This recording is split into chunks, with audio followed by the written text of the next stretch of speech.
ఈరోజు మనం మాట్లాడుకుంటున్నాం ఆర్యవైశ్య కమ్యూనిటీ, మీరంతా దాని ప్రతినిధులుగా వచ్చారు.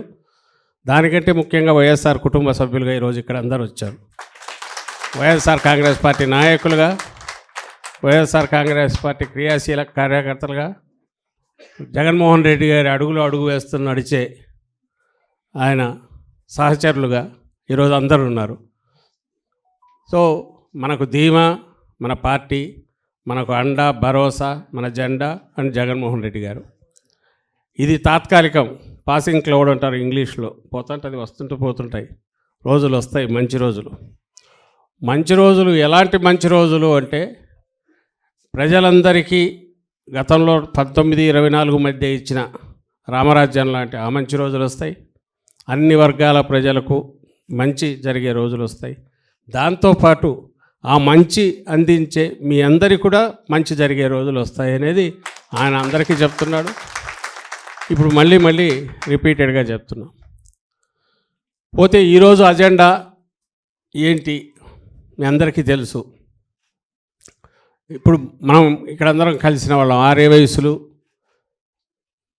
సమాజంలో అత్యంత శాంతియుత వాతావరణము, ప్రశాంతత, ఘర్షణలు లేని వాతావరణం కోరుకునే అత్యంత సున్నితమైన కులం ఏదన్నా ఉందంటే ఆర్యవైశ్యుల కులం అవుతుంది. ఎందుకంటే అందరూ బాగుండాలి, పచ్చగా ఉండాలి, సుభిక్షంగా ఉండాలి.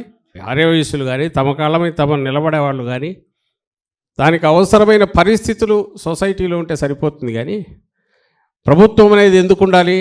ఆ ప్రశాంత వాతావరణం ఉంచాలి, పనిచేయాలి. ఇప్పుడు అది ఉందా? 2 సంవత్సరాల క్రితం ఏ రోజు అయితే ఈ ప్రభుత్వం వచ్చిందో ఆ రోజు నుంచి దాని అడ్రస్ లేదు. ఎక్కడ లేనిది ఏదంటే ప్రశాంత వాతావరణం, ఉన్నది ఏదంటే అరాచకం.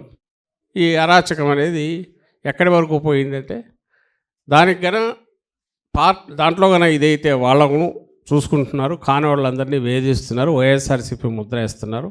దీన్ని క్వశ్చన్ చేసే గొంతు ఏదైనా ఉందంటే ఒక్క వైఎస్ఆర్ కాంగ్రెస్ పార్టీ. వాళ్ళమేమో ఉన్న పార్టీలన్నీ ఏకమై ఒకటేనే. ఇంకా చిన్న చిత్తగా ఏదైనా ఉన్నా వాళ్ళకు వాయిస్ సరిపోకపోవచ్చు, లేదా వాళ్ళ విధానాల వాళ్ళు బయటికి రాలేకపోతే బలంగా ప్రశ్నించేది, ప్రజల పక్షాన్ని నిలబడుతున్నది మన పార్టీ వైఎస్ఆర్ కాంగ్రెస్ పార్టీ, జగన్మోహన్ రెడ్డి గారు. సో మొత్తం బాధ్యత అంతా మన మీదే వస్తుంది. అన్ని కమిటీల్లో కలిపి, ఇంక్లూడింగ్ గ్రామ, వార్డు, మనం ఆ లెవెల్లో స్థాయిలో పెట్టిన కమిటీలతో సహా 10,000 మంది ఆర్యవైశ్యులు నాయకత్వాల్లో ఉన్నారు మన పార్టీలో. 2000 మహిళలు ఉన్నారు ఈ 10,000 మందిలో.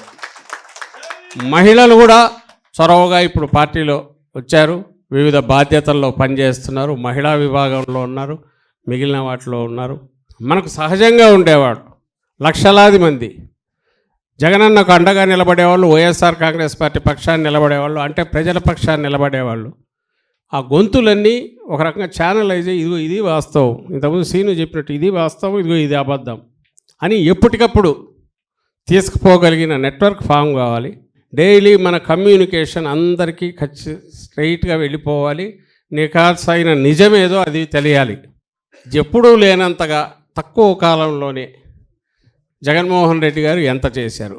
ప్రత్యేకించి ఆర్థికంగా వెనుకబడ్డ అగ్రవర్ణాల్లో ఆర్థికంగా వెనుకబడ్డ వారికి కూడా పేదలుగా మిగిలిన వాళ్ళకు అందేవన్నీ సమానంగా ఎక్కడా లోపం లేకుండా ఇవ్వడం ద్వారా ఎవరి ఆత్మాభిమానం వాళ్ళది కాపాడుకుంటూ ఆత్మగౌరవంతో బతకడానికి, అది చిన్న ఎడ్యుకేషన్ దగ్గర నుంచి హెల్త్ వరకు. ఎడ్యుకేషన్లో బేస్ దీని నుంచి మొదలుపెట్టి అందరం చూసాం. ప్రతి ఒక్కరూ గవర్నమెంట్ బడికి పోవడం ఒకప్పుడు నామోషిగానో ఇదిగా ఉండేది. గవర్నమెంట్ బడికి పోవడం అనేది ప్రివిలేజ్గా మార్చిన ఘనత తక్కువ కాలంలో జగన్మోహన్ రెడ్డి గారు. అయితే మీరే ఊర్లలో ఉండే వాళ్ళందరూ దాన్ని చూశారు, ఏ రకంగా వర్ధిల్లింది అనేది. ఆ రోజు బ్యాగ్ దగ్గర నుంచి ఆయన తీసుకున్న కేర్ ఈరోజు చూస్తే నిన్న అకాడమిక్ కేర్ మొదలైనట్టుంది, లేవు, ఎక్కడ కనపడలే, ఆ ఊసే లేదు. జగన్మోహన్ రెడ్డి గారు చేసిన సమాజం మొత్తానికి ఉపయోగపడే యజ్ఞం ఏదైతే ఉందో దాని రియల్ అర్థం సరిగా అర్థం కాని వాళ్ళకుంటే అది అర్థమయ్యేట్టు చేయడం, భవిష్యత్తులో అది ఇంకా ఎంత బాగుంటుంది, ఆంధ్రప్రదేశ్కి ఎంత ఉపకారంగా చేస్తుంది. ఎవరైతే రెస్పాన్సిబుల్ సిటిజన్స్గా ఉండేవాళ్ళను వాళ్ళకు కోరుకోవాల్సింది జగన్మోహన్ రెడ్డి గారు లాంటి పాలనను, రాజశేఖర రెడ్డి గారు లాంటి పాలనను కడతాయి. ఎందుకంటే అక్కడ బ్యాలెన్స్ అవుతాయి అన్నీ. చట్టం ఉండేది ఇవన్నీ తొక్కడానికి కాదు, ఇంకో దానికి కాదు. ఇది నిజమైన అర్థంలో జగన్మోహన్ రెడ్డి గారు చూపారు. అలాగే స్టేట్ బరువు పెరగకూడదు, ఉన్న బరువులో ఏది ఉంటే దాంతో కరెక్ట్గా వాడాలని ఆయన చూశారు జగన్మోహన్ రెడ్డి గారు. వేరే చంద్రబాబు నాయుడు ఈరోజు అమరావతి పేరుతో ఇక్కడ చేస్తున్నది చూస్తే మొత్తం స్టేట్ను అప్పుల ఊబిలో మరియు బయటికి కోలుకోలేనంతగా ఎట్లా తొయ్యాలని చంద్రబాబు నాయుడు చూస్తాడు.